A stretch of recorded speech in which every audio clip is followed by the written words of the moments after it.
कभी भी कहीं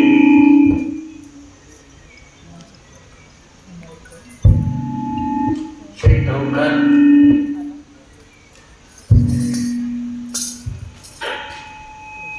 अर्जुन नहीं आए। इसमें कई अंशावतार माने गए, कई आवेश अवतार माने गए, कई प्रेरणा अवतार माने गए, कई नीति अवतार माने गए, कई नैमित्तिक अवतार माने गए। संतों को नित्य कहीं न कहीं संत होंगे, उनकी नजर में भगवान अवतरित होकर समाज को सही ज्ञान और सही आनंद का दूध फैलाते हैं।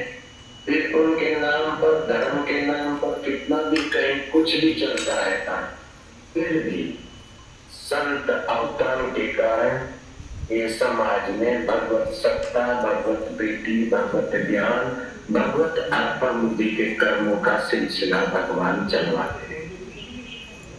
तुकाराम महाराज संत अवतार में माने दिन भर शांत भगवत सत्ता में राम राम राम,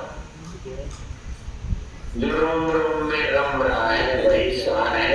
मैं कुछ भी नहीं, उनका मैं परमात्मा में मिला हूँ। दिन भर तो समाधि में और रात्रि को भक्तों के बीच तुकाराम महाराज सत्संग करते हैं। वे जब शौच जाते तो भी राम राम राम। तो एक कर्मठ उस समय के प्रसिद्ध विद्वान ने कहा, ये क्या अनुचित कर रहे हो, भगवान का नाम और शौच जाते समय, अपवित्र कर्म के समय ये नहीं करना है तुमको। तुकाराम जी चुप हो गए।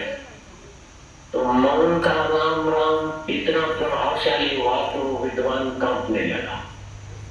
तुकाराम के चरणों में जा गिरा के आप बोलिए, आप विधि और विशेष से परे हैं, आपको जब करना नहीं पड़ता, जब आपका स्वभाव है। सेवा करनी नहीं पड़ती, सेवा आपका स्वभाव है। लोगों का भला आपको करना ही नहीं पड़ता। जैसे सूर्य को प्रकाश देने के लिए कोई मेहनत नहीं करनी पड़ती, ऐसे आपको लोगों का मंगल करना नहीं पड़ता है। ईश्वर अवतरित हो रहा है आपके लिए विधि निषेध। तो जिन्होंने शरीर को मैं माना है, वे समझते कि मेरा जन्म भी हुआ है, मैं बड़ा भी हो रहा हूँ, बूढ़ा भी हो रहा हूँ, बालक हो रहा हूँ, जवान हो रहा हूँ, बीमार हो रहा हूँ, तंदुरुस्त हो रहा हूँ। वो अपने शरीर में मैं को मानते, ये जीव का जन्म है। और जो अपने चैतन्य को मैं मानते हैं, ऐसे भगवान का अवतार होता है। और ऐसे चैतन्य को मैं मानते कि जिनकी साधना यात्रा पूर्ण हुई है, ऐसे महापुरुषों का भी अवतरण माना जाता है। तुकाराम महाराज जी का ऐसे ही अवतरण, नानक जी का, कबीर जी का ऐसा ही अवतरण मानने से बिल्कुल समाधान हो जाता है। साधु बाबाओं के पास एक गाली रहती है,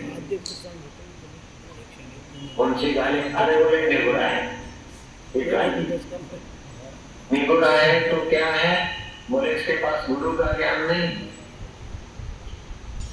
गुरु का ज्ञान होता तो मानता कि हमारे शरीर को मैं नहीं मानते, मन के दुख को अपना दुख नहीं मानते, बुद्धि के निर्णय को अपना निर्णय नहीं मानते,